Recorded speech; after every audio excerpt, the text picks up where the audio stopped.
प्रथम काल यानी कि सबसे पहले जो इसके बारे में बताया गया उसको कहते हैं प्रथम काल। ठीक है, अब प्रथम काल के बारे में बताने वाले कौन थे, ये नाम आप पहले से जानते हैं, थियोफ्रेस्टस। ठीक है, इन्होंने क्या किया, पूरे पादप जगत का स्टडी किया अच्छे से। स्टडी करने के बाद इन्होंने एक किताब लिखी,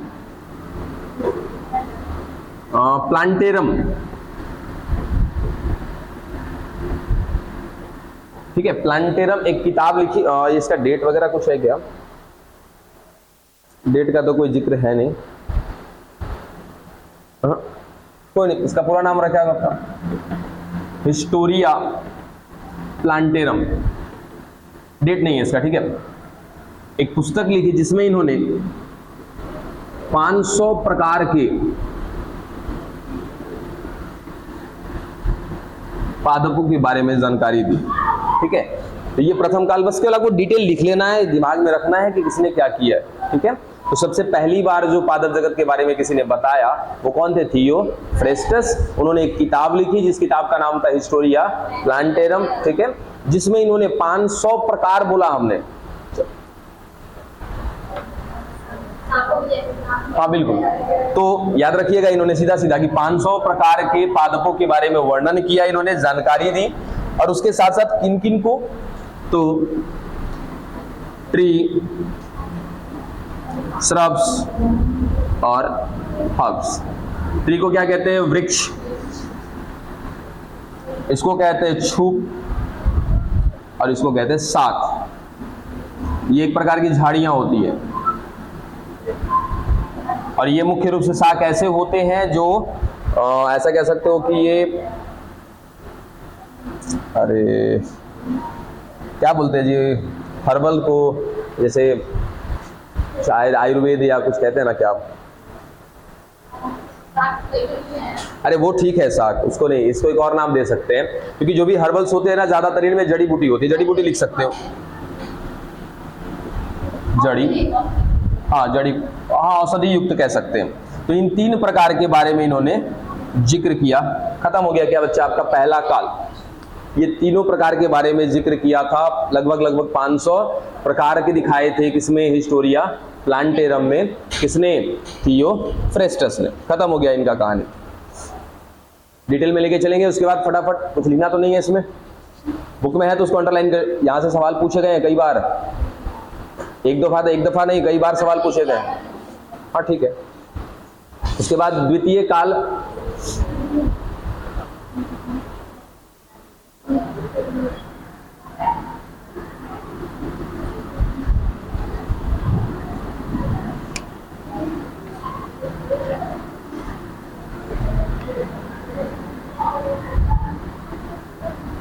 देखिए द्वितीय काल की बात कर रहे हैं, कौन थे, कार्ल लिनियस। इन्होंने क्या किया था, एक पुस्तक इन्होंने भी लिखा था, स्पेसीज प्लांटेरम। और इस किताब में इन्होंने 5900 पादपों का जिक्र किया था। ठीक है, प्रकार। एक मान लो एक ही चीज के अंतर्गत अगर 5900 बताने लगे तो फिर इनका कोई वैल्यू नहीं रह जाएगा। ठीक है, क्या बच्चा, 1853 है, 1700 कुछ होगा, 1753 होगा, 1753 है ना। हाँ 1753 में इन्होंने लिखा था यह पुस्तक। नहीं ये 1753 में है। ठीक है, उसके बाद कहाँ कहीं घूमो सभी लोग। जॉर्ज बेंथम और एक हुकर नामक वैज्ञानिक थे तीसरे काल में। ये हो गया दूसरा काल। इसके बाद एक तृतीय काल।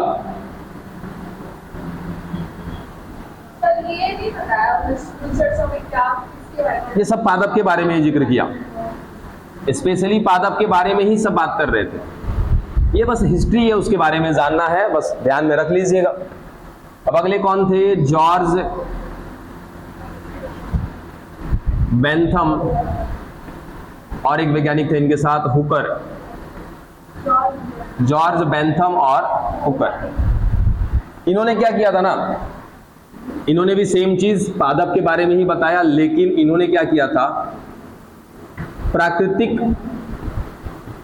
चयन के आधार पे उनको बताया था। तो यहाँ पे जो मेन बिंदु याद रखना है वो क्या याद रखना है आपको, जॉर्ज बेंथम और हुकर ने जो वर्गीकरण बताया पादप जगत का, वो किस आधार पे, प्राकृतिक चयन के आधार पे। उसके बाद चौथा सीधा सीधा तृतीय काल के बाद क्या आएगा, चौथा काल आएगा। और चौथा काल जो है वो भी प्राकृतिक चयन के आधार पे ही था, लेकिन उसमें दो बातें जोड़ी गई थी। एक था आपका विकासीय संबंध, चौथे की बात कर रहे हैं।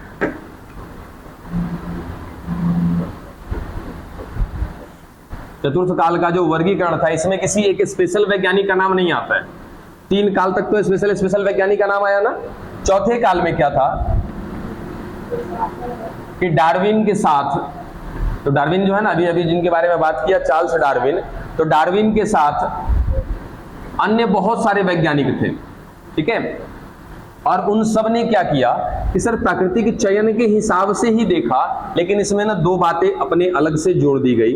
इसमें चतुर्थ काल के वर्गीकरण में सबसे पहला देखा गया क्या, विकासवादी संबंध,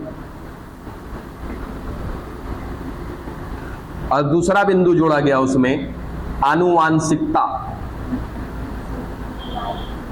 ये सब अभी आपको पल्ले नहीं पड़ रहा होगा, बस दिमाग में लेकिन जरूर रखिएगा। विकासवादी संबंध समझते हो, नहीं समझे? अच्छा एक बात ये बताओ, जहाज को देख के ये नहीं लगता है कि मैं पक्षी को देख रहा हूँ, बहुत बड़े पक्षी को देख रहा हूँ? क्या वो ऐसा लग रहा है कि एक दूसरे से मिलते जुलते, मेल खाते हैं? उसी को कहते हैं क्या हम लोग, विकासवादी संबंध, ठीक है। जब हम गोरिल्ला को देखते हैं ना, गोरिल्ला चिंपैंजी देखे हो कभी सामने से? मूवी वगैरह में चलो देख लिया, ठीक है। तो गोरिल्ला और चिंपैंजी को देखोगे ना तो ऐसा लगेगा कि यार इसी से मनुष्य का विकास हुआ है, क्योंकि मनुष्य के जैसे दोनों हाथ पैर, शकल सूरत, चलने का तरीका सब कुछ बिल्कुल क्या होगा, लगभग सेम होगा। तो ऐसा फील आता है ना कि ये इस जीव का विकास इसी से हुआ है। उस चीज को क्या बोलते हैं, विकासवादी संबंध। यानी कि पौधे के बारे में तो बात कर रहे थे चतुर्थ काल में लोग, लेकिन स्पेशली इस बार किस पर ध्यान दिया था, विकासवादी संबंध पर। कि जैसे कोई एक पौधा ए बी, अगर ए का संबंध ज्यादा से ज्यादा बी के साथ मिल रहा है, यानी कि ए के जो लक्षण हैं वो लगभग लक्षण किसके साथ मैच कर रहे हैं, बी के साथ। इसका मतलब कि ये बी का जो विकास हुआ है वो किससे हुआ है, ए से हुआ है। बात समझ में आया? इसी को क्या कहते हैं हम लोग, विकासवादी संबंध। उसके बाद अगला पॉइंट है कि आनुवांशिकता। आनुवांशिकता सभी लोग समझते होंगे, है ना, जेनेटिक्स। इसका मतलब क्या होता है, यदि कोई अगली पीढ़ी आई है और वो पिछली पीढ़ी से रिश्ता रख रही है, उससे आनुवांशिकता को दर्शा रही है। आनुवांशिकता में लक्षण भी आते हैं, ठीक है। उसके साथ साथ जीन आता है, डीएनए आता है, इन सबको मिला के हम क्या बोलते हैं, आनुवांशिकता। तो चतुर्थ काल में स्पेशली इन दो बिंदु पर ध्यान दिया गया। ये सब कुछ क्या था, एक तरह का हिस्ट्री था। याद रहे रखिएगा, नहीं रहेगा छोड़ दीजिएगा, है ना। हाँ, लेकिन वो दोनों किताब के बारे में याद रखिएगा। हिस्टोरिया प्लांटेरम को याद रखिएगा, किसने लिखा था, और उसके बाद स्पेसीज प्लांटेरम के बारे में। एक जगह पे 500 पादपों के बारे में बताया गया, और आपका स्पेसीज प्लांटेरम में 5900 पादपों के बारे में। ये बस याद रख लीजिएगा आप लोग, ठीक है। चलिए अब स्पेशली हम लोग स्टार्ट करते हैं पादप जगत के सामान्य लक्षण। आपकी नजर में क्या क्या लक्षण है पादप जगत के? हाँ बिल्कुल, स्वपोषी होते हैं। उसके बाद है तुलों के भरोसे नहीं हो सकता। देखिए, अरे बच्चा, अगर मेरे पास पॉइंट ना बने तो फिर क्या मतलब है। सबसे पहला, सर ये कैसे होते हैं, स्वपोषी होते हैं, ठीक है। अब ज्यादा पॉइंट को लंबा ना खींचते हुए स्वपोषी के साथ साथ यहीं पे दिखा दो क्या, कि प्रकाश संश्लेषी होते हैं, ये हो गया। उसके साथ साथ दिखा दो क्या, कि ये प्राथमिक उत्पादक होते हैं। अब ये प्राथमिक उत्पादक कहने का मतलब समझते हो, जब भी हम एक ना क्रम बनाते हैं, ठीक है, जिसको हम कहते हैं खाद्य श्रेणी श्रृंखला, ठीक है, तो वहां पे दिखाते हैं क्या हम लोग, कि चलो यहाँ पे सर कोई पादप है, इस पादप को खाने वाला क्या है, खरगोश हो गया, ठीक है। इस खरगोश को खाने वाला चलो दिखा दिया कौन, लोमड़ी हो गई। हाँ, लोमड़ी खा जाएगी खरगोश को, ठीक है। लोमड़ी को खाने वाला चलो कौन, शेर हो गया। ये क्या है, खाद्य श्रृंखला है, ठीक है, जिसमें पादप को हम क्या बोलते हैं, प्राथमिक उत्पादक। यानी कि जो अपने अंदर उत्पाद बनाता है उसको कहते हैं उत्पादक, और सबसे पहली बार में बना रहा है इसलिए क्या बोलते हैं उसको प्राथमिक उत्पादक। इस पादप को खाया किसने? खरगोश ने। खरगोश खाने के बाद क्या अपने अंदर कुछ बनाएगा कि नहीं बनाएगा? बनाएगा। उसको क्या बोलेंगे सर? द्वितीयक उत्पादक बोलेंगे। बस समझ में आया? तो उत्पादकता के हिसाब से हम बात कर रहे हैं कि जो पादप होते हैं वो क्या होते हैं? प्राथमिक उत्पादक होते हैं। हाँ चलिए इसको दूसरे पॉइंट में दिखा देते हैं। इनके अंदर जो भोजन बनता है उस भोजन को क्या किया जाता है? संचित किया जाता है। किस रूप में? स्टार्च के रूप में। या तो इसको एक और बोलते नहीं, मंड नहीं कहेंगे यहाँ पे, छोड़ दो। क्या स्टार्च? और स्टार्च क्या होता है? एक प्रकार का कार्बोहाइड्रेट होता है। और ये कैसे होते हैं? बहु कोशिकीय होते हैं। और कैसे होते हैं? यूकैरियोटिक होते हैं। ठीक है। चौथा बिंदु, इनमें कोशिका भित्ति पाया जाता है। और कोशिका भित्ति किसकी बनी होगी? सेल्यूलोज की बनी होगी। क्या इनमें संवेदनशीलता पाई जाती है?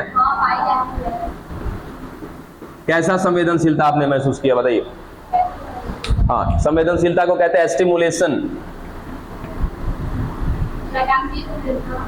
बिल्कुल, प्रकाशीय संवेदना। और एग्जाम्पल बताइए प्रकाशीय संवेदना का। आपने कहाँ देखा है प्रकाशीय संवेदना? बिल्कुल, प्रकाशीय। देखिए, संवेदनशीलता का मतलब समझते हो कि हमारे आसपास ना कोई भी चेंज आ रहा है और उस चीज को हम महसूस कर रहे हैं, ठीक है, और उसके प्रति हम रिएक्शन दे रहे हैं, उसको कहते हैं क्या? संवेदनशीलता। हाँ बिल्कुल, खुद से सोचो कि अगर मुझे किसी ने टच किया, क्या मैं पीछे मुड़ के देखूंगा कि नहीं देखूंगा? इसको क्या बोलते हैं? संवेदनशीलता। कि कोई क्रिया हुई, उस क्रिया को मैंने क्या किया? विपरीत क्रिया दिया, क्या बोलेंगे? संवेदनशीलता। तो जैसे सूरजमुखी का पौधा देखोगे ना, तो उसका जो फूल होता है वो हमेशा सूर्य की दिशा में होता है। तो कह सकते हैं ना कि पौधे में एक प्रकार से क्या मिल रहा है? प्रकाश संवेदना मिल रहा है, या प्रकाशीय संवेदना। किसी ने छुई मुई का पौधा देखा है? ठीक है, छुई मुई जैसे आप टच करते हैं उसकी पत्तियां क्या हो जाती है? मुड़ जाती है, झुक जाती है। क्या उनमें संवेदनशीलता मिल रही है कि नहीं मिल रही? ठीक है। उसके बाद एक पौधा लगा दो आप, इसकी जड़ें होंगी यहाँ पे, ठीक है। अब आपने पौधे ने बहुत शौक से लगाया है, लेकिन आपको क्या करना है कि 1-2 महीने तक पानी तो पौधे को देना पड़ेगा ना। पौधे को पानी यहाँ पे देना चाहिए, जड़ के पास देना चाहिए। यहाँ पे मत दो, इससे 2 बीता 3 बीता नाप के यहाँ पे पानी दो। ठीक है, क्या करना है आपको कि पौधा लगा दिया आपने कोई भी, और थोड़ा सा दूरी पे वहां पे क्या करो? पानी दो। आप रोज आकर के 1 गिलास 2 गिलास जो भी आपको पानी देना है, थोड़ा सा दूरी पे पानी देके चले जाओ। 1-2 महीने के बाद जब आके आप देखो कि पौधे को उखाड़ के इसकी सारी जड़ें इधर की तरफ मूव कर गई होंगी, जबकि जाना चाहिए कहां पे? नीचे जाना चाहिए। अगर इसमें संवेदनशीलता नहीं होती तो ये मुड़ता कैसे? बात समझ में आया? यानी कि संवेदना तो है इसके अंदर। हम ऐसा कह सकते हैं कि सर संवेदनशीलता होते हैं पौधे के अंदर, लेकिन ये संवेदना को ग्रहण करने की इसके पास निम्न क्षमता होती है। या हम ऐसा भी कह सकते हैं कि निम्न प्रकार की क्या पाई जाती है? संवेदनशीलता। अब ऐसा नहीं है कि आपने ऐसे पौधे को छुआ और मुड़ के कहे कहा भाई क्या समस्या है, काहे छू रहे हो? बस अब ये अगर हो जाए तो क्या ये उच्च प्रकार का संवेदनशीलता है? पौधे में क्या होता है? निम्न प्रकार का संवेदनशीलता पाया जाता है। क्या पौधे गति करते हैं क्या? कहाँ गति करते हैं? गति करना मतलब चलना होता है, वो वृद्धि होता है। जो आप कह रहे हैं वो वृद्धि होता है। अच्छा, वहां पे समस्या है ना, हम इसको पॉइंट को ही बदल देते हैं, कुछ ऐसा कर देते हैं जहां पे आपका गति गया तेल लेने। क्या पौधे गतिशील होते हैं लोग? अब नहीं कह सकते। गतिशील मतलब क्या? मूवमेंट करते हैं क्या? ये स्थिर होते हैं, ठीक है, गतिशील नहीं होते। अरे तो मत कहिए ना दूसरे प्रकार का, सीधा सीधा क्या कि सर गतिशील होते नहीं, गतिशील नहीं होते। ठीक है, गतिशील कहने का मतलब क्या? स्थान बदलते हैं? नहीं, ठीक है। हाँ, इस जगह पे मैं एक बिंदु और लगा सकता हूं कि ये क्या करते हैं? वृद्धि करते, लोकोमोशन नहीं करते हैं। ये गतिशील होना इसी के लिए कह रहे हैं लोकोमोशन, ये वृद्धि करेंगे। ठीक है, एक तो ये रहा बहुकोशिकीय, यहाँ पे एक अपवाद है जी, इसको लिख लेंगे। सारे के सारे पौधे कैसे होते हैं? बहुकोशिकीय, यूकैरियोटिक, ठीक है। लेकिन एक अपवाद है इस बिंदु का, जैसे प्रोटिस्टा जगत का, तो नहीं अपवाद बताओ तो। हाँ, प्रोटिस्टा जगत का अपवाद अरे सॉरी, छोड़ो जाने दो, कवक जगत का अपवाद बता दो।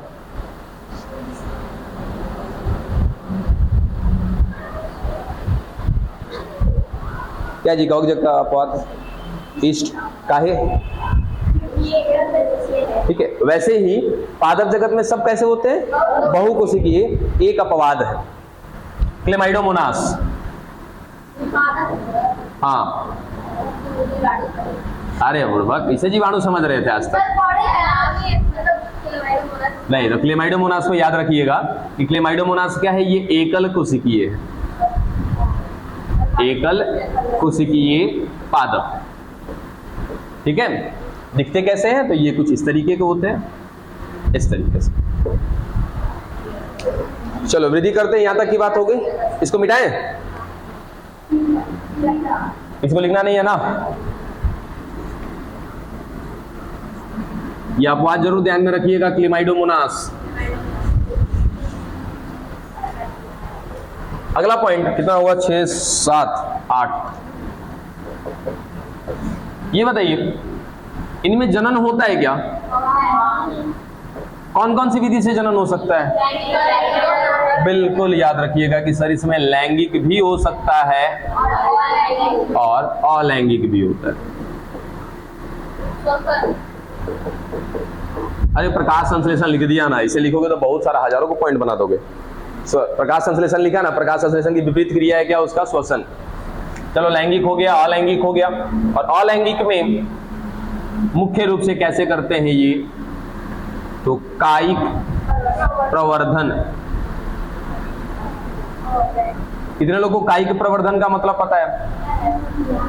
इंग्लिश में बोलते हैं इसको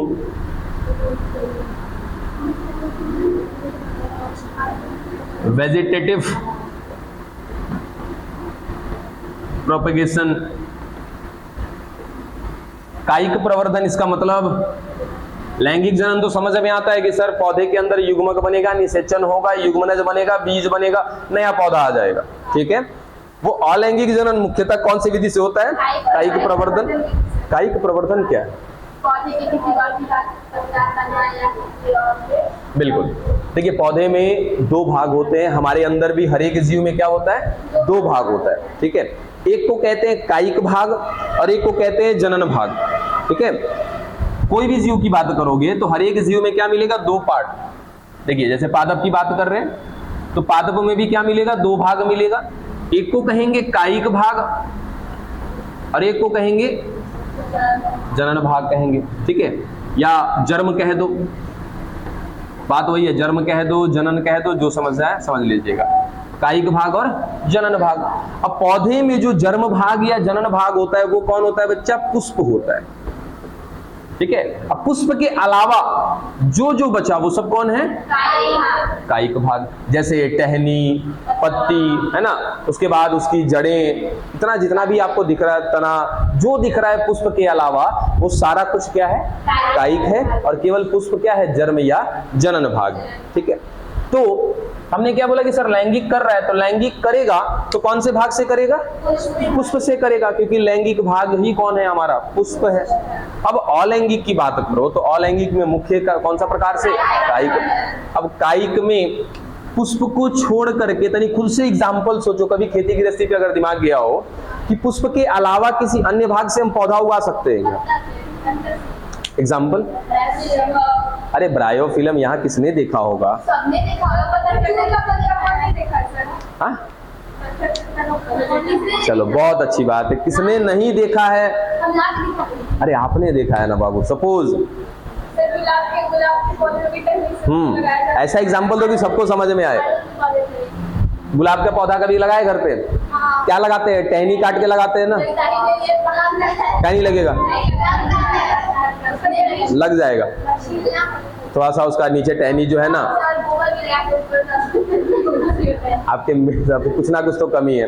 ठीक है, कुछ दिक्कत है फिर तो ऐसा हो रहा है। चलो, तो हमने गुलाब को देखा है कि टहनी काट के लगाते हैं।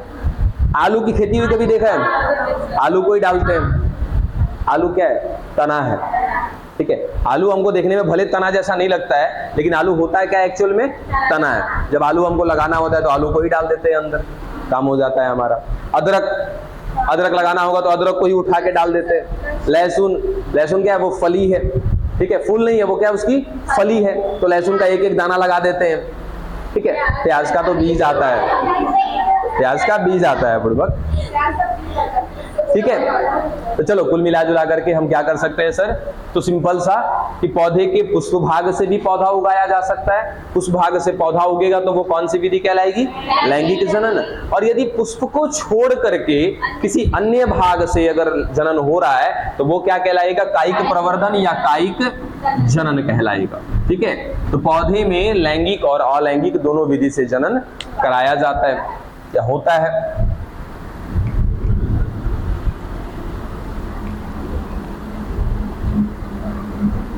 अब एक चीज विशेष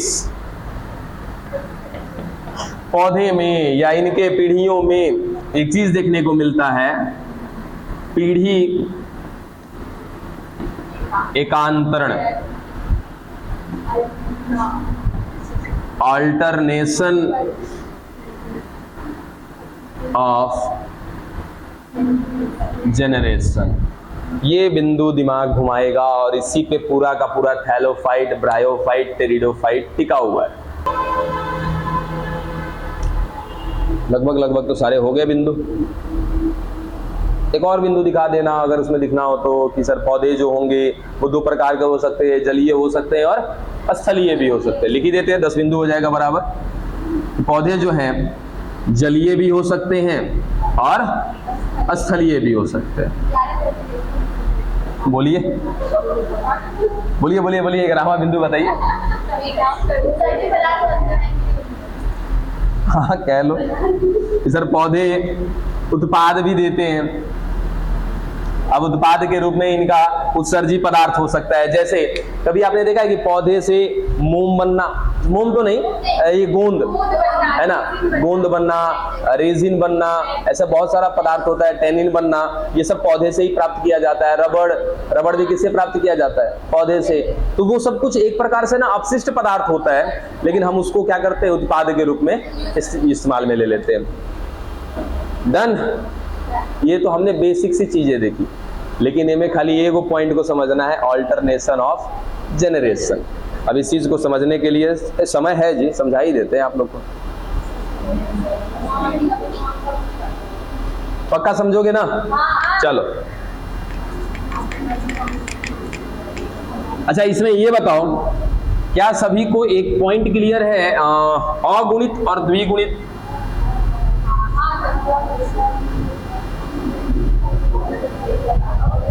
देखिए जरा,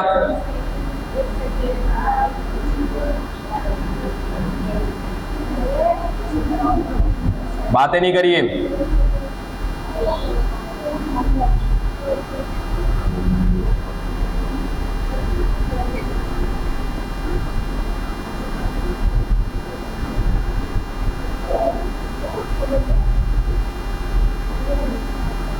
क्या ये दोनों बिंदु क्लियर हैं सभी लोग, अगुणित और द्विगुणित? जो क्लियर नहीं है जरा बताइएगा मैम, फिर से समझा दीजिए।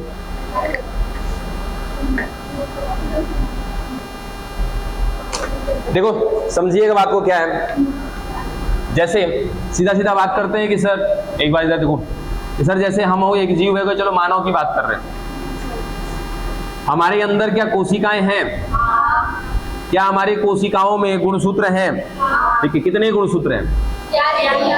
गलत बात, कितना कहेंगे? 23 जोड़ी, 23 जोड़ी।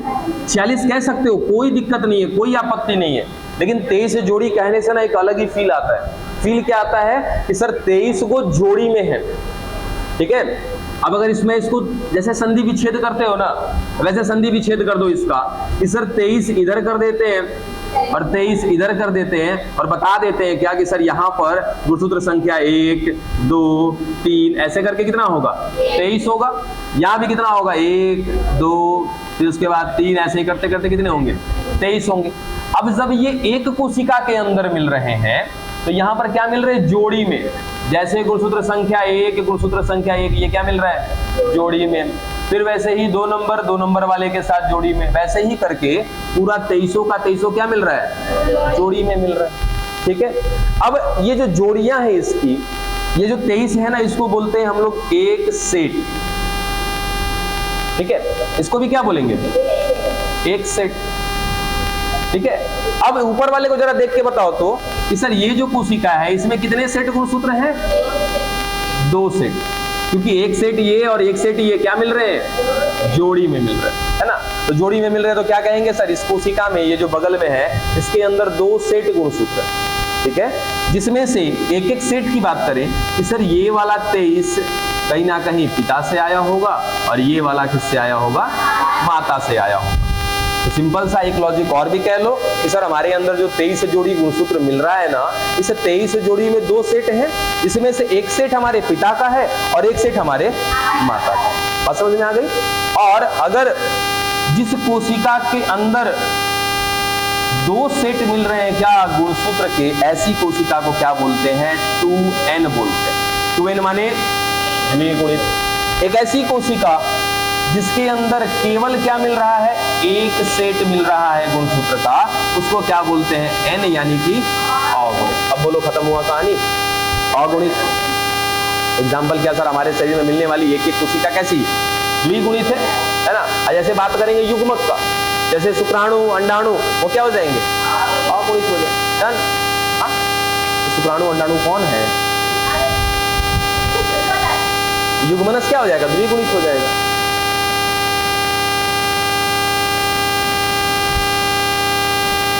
चलिए, मेरे ख्याल से अगुणित और द्विगुणित का मैटर नहीं फंसेगा।